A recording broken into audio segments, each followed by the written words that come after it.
Hello and welcome, I'm your CodeMonkey.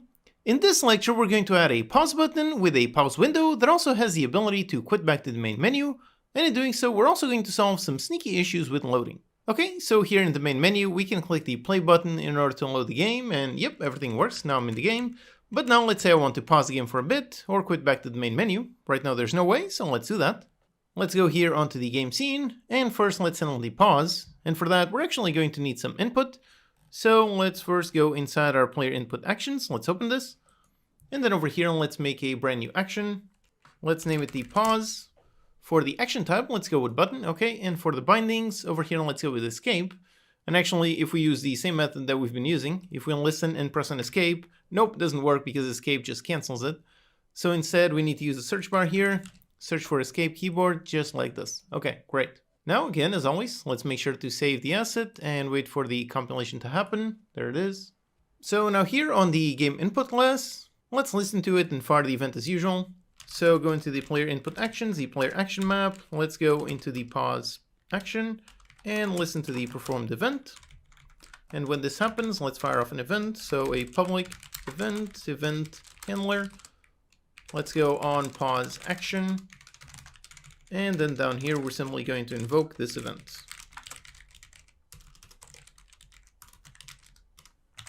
Okay, just like this.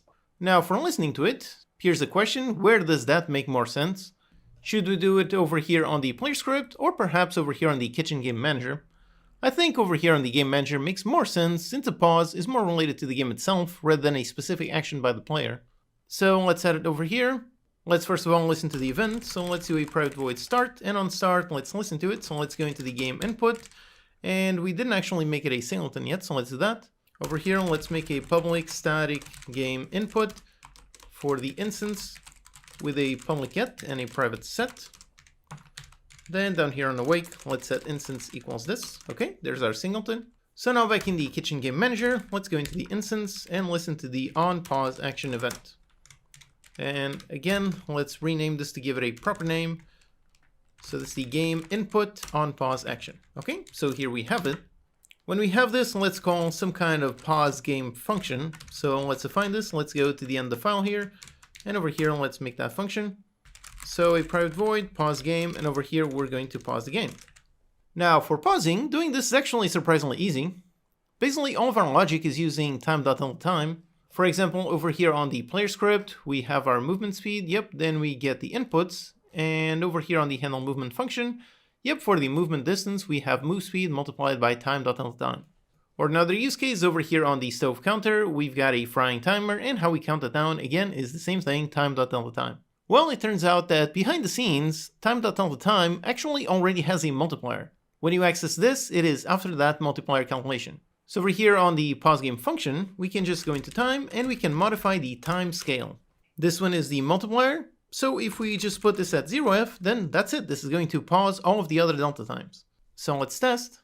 So here we are, pay attention to that and the countdown timer, and I press on escape, and there you go, everything pauses.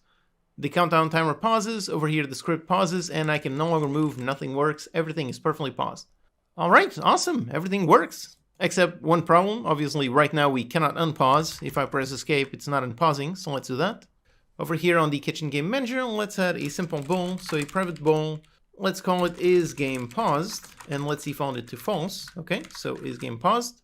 And then down here on the pause game function, let's simply flip this one. So we set this one equals not this one, so that is going to flip that boolean. And then we check if the game is paused. If so, set it to 0f, and if not, then we're going to set the time.time scale back into 1f. Okay, so now this should pause and unpause. So let's actually rename this function. Since this is no longer just going to pause, let's rename this to toggle pause game. This is going to pause and unpause. Okay, so let's test. Okay, so here we are, everything is running. Now I pause, and there you go, everything freezes. I cannot move, the arrow is stopped, the countdown is stopped. Now I press again, and there you go, nice and resumed.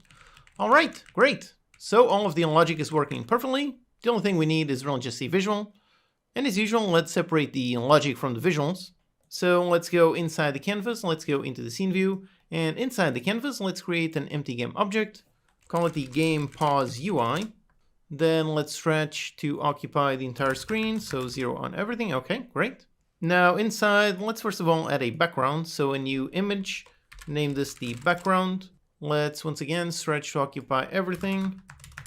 And on the color, let's put it in black with just a little bit of alpha. Okay, just like that. Then let's add some text. So let's create a brand new UI text. Let's name it pause text. And in here, let's just say paused. Let's just make it big, so the width and height both on 0. Let's disable wrapping, put it center down the middle, and let's increase the font size by quite a bit and put it in bold. And let's also change the color, maybe a nice yellow, something like this. Okay, that looks pretty good. Let's just lift it up by a little bit. Now let's make a script to show this. So on the UI folder, let's create a brand new C# script. Call this the game pause UI. Let's attach it and open. Now here, let's do the usual thing. So let's make two show and hide functions. So a private void show, and then a private void hide. So on the show, game object set active into true, and on the hide, set it into false. Okay, that's it, pretty simple. Now we need to know when to show or hide these functions. So over here on the Kitchen Game Manager, let's make two events to do that. So let's go up here, make a public event, event handler. And let's name this on game paused, and another one for on game unpaused. Okay, we have both events. Then down here on the toggle pause game, if we have this one timescale 0, that means we have pause. So let's invoke the on game pause, this event tars.empty, okay. And on this one, let's trigger the other one, so on game unpaused.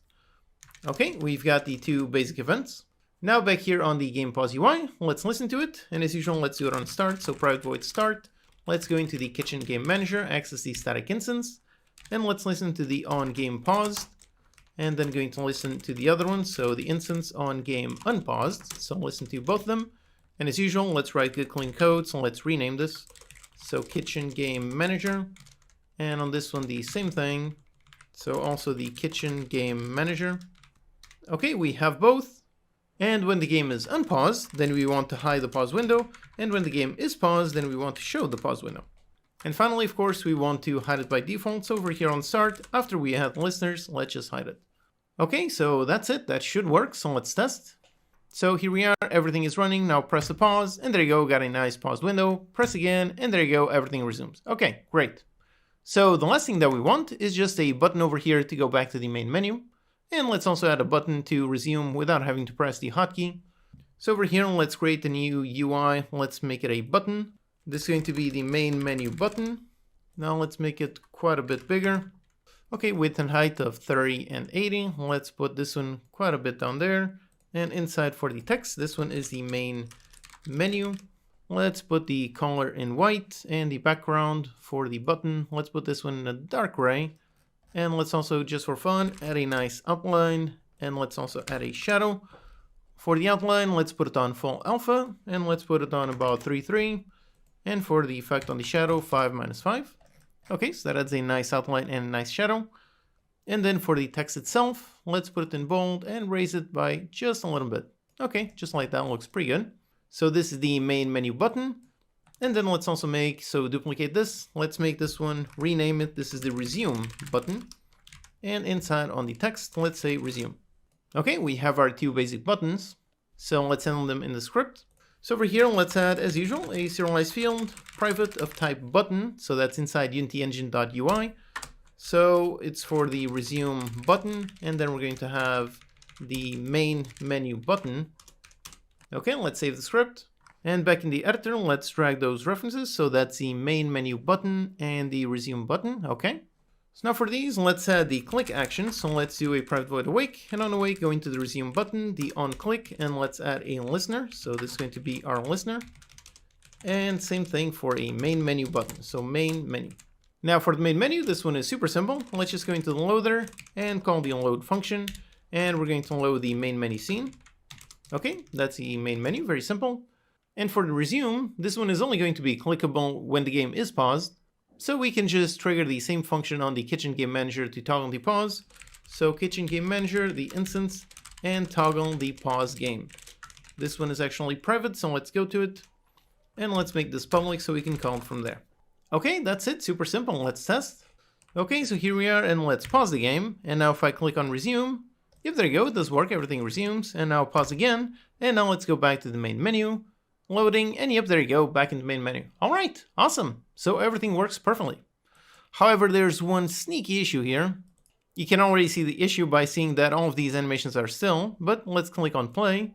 And nope, look at that issue, everything is still frozen. I cannot move the character, and over there the shader, that one is completely frozen, so the timescale is still set to 0. Basically we need to manually reset it, and the simplest way to do this is really just in the main menu. So we can go here on the main menu UI, and we can just use this as our reset function.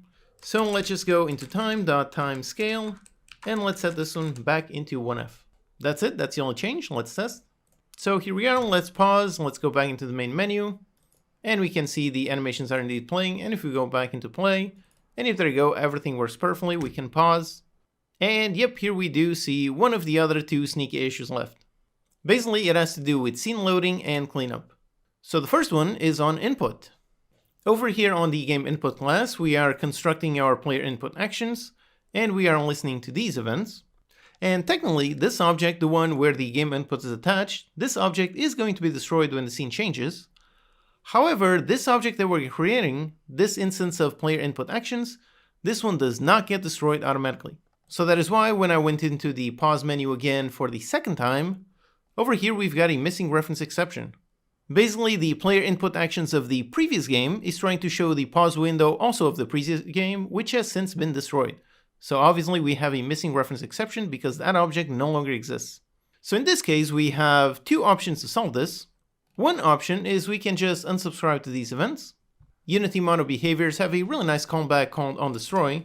So over here, private void onDestroy. So this is the default one. This one is called when the mono behavior is destroyed. So we can go into this one and we can manually unsubscribe. And the way that you unsubscribe is you just do -=. So this would solve that problem because when this object is destroyed, it's going to unsubscribe from those events. So the next time it will no longer trigger. So that would fix it. However, on the game input class, we are still creating a new object of this type. I'm not 100% sure how the input system works in the background, so perhaps this object might stay in memory, which is not good. So another approach we can do, or perhaps in combination with this, is we can unsubscribe and then we can properly dispose of this object. How we do that is very simple. Let's just go into the player input actions and we just call the dispose function. That's it. This should clean up that object and free up any memory. So let's test. So here in the game view, let's pause, let's go back into the main menu. Now let's go back into the main game. And now if I hit pause, and if there you go, we no longer have any errors. Okay, so that's good. However, now we still have one more potential issue, and this one has to do with statics. Like I mentioned before, statics belong to the class and not any instance of that class. So that means that static fields will not be destroyed or reset when the scene changes. In the case of our loader here, where we have a private static field, this one, the fact that this one doesn't reset automatically, that was a good thing. That's what allowed us to make the unloading system. But in the case of maybe static events, that might not be as good. It might mean that we might be keeping some state from the previous game, which might cause everything to break. So basically we have a similar problem to what we had in the input, where some logic from the previous game might be affecting the next game. In all the code that we wrote, the main place where we used statics were in the singletons. And these are going to be cleared automatically when the underlying instance object, when that one is destroyed, so these do not cause any problems. However, for example over here on the cutting counter, we've got a static event. When the scene changes, this will not be cleared, so this will still have the same number of listeners. We can actually see how many listeners there are by printing it, so let's go down here before we're invoking the event. Let's do a debug.log, let's go inside the onAnyCut event, and over here we can get the invocation list. This one is the list of all of the functions that are listening to this event. And we can just print out the link to see how many listeners are listening to this event. So let's see what this returns. Okay, so over here, let's pick up some cheese and slice it. And if I look in the log, yep, there you go, 1. There's only 1 listener. Okay, that's correct. However, now if I go back into the main menu, and now I go back and I play again. Okay, so let's play. Let's just wait for the countdown. And once the countdown ends, pick up some cheese, go there, slice it, and there you go, there's the problem. Now we have 2 listeners. In this case, it doesn't really cause an error because the 2 listeners, they're just over here on the sound manager, so we are subscribing to this event, and we're doing the cut and playing the cut object. However, if here we do something with this transform, like for example, let's just do a debug.log on this transform.position, If we do this, here, let's go ahead on the first one, let's slice, and okay, that works. Let's go back into the main menu. Now play again. Now wait for the timer. Pick up some cheese, go there, slice, and if there you go, there we have our error. That is because we are now accessing the Sound Manager transform, and that one has since been destroyed. So if you do use static events like this one here, if you do that, always remember you need to manually reset that state. It won't happen automatically on the scene load. And one way that I normally do it is just make a class responsible for doing that. So let's go ahead and let's create a brand new C# class. Let's call this the Reset Static Data Manager. And for this one, we want this one to run only on the main menu. That's only where we're going to reset things. So let's go inside the main menu scene. Let's go there. Let's create a brand new empty game object for the Reset Static Data Manager. Let's reset transform, just keep things clean. And let's attach that script. Again, it's very important that this object only exists on the main menu. Then over here, we're basically just going to go into any script and reset any data. So for that, on all those scripts, let's make a function. So over here on the cutting counter, let's make a public static function. Let's call this reset static data. And in order to reset any listeners, let's just go into the on any cut and set it to null. That won't clear all the listeners. So we just do this, and then on this script, let's do a private void awake. And on awake, let's go into the cutting counter under the class, so not any instance. So we're going to access the static, and we're going to reset the static data. That will clear all the listeners on the cutting counter.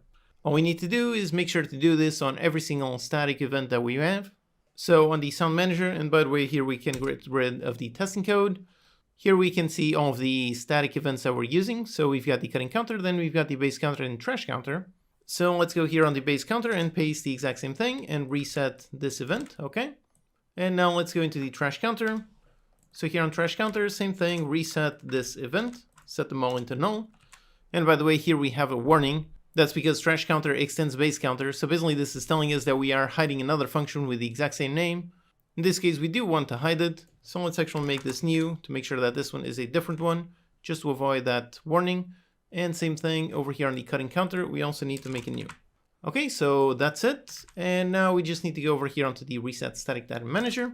Let's go into the base counter and reset the static data. Go into the trash counter and reset the static data. Okay, that should do it. Let's see. So here we are in the game. Let's pick it up and slice it.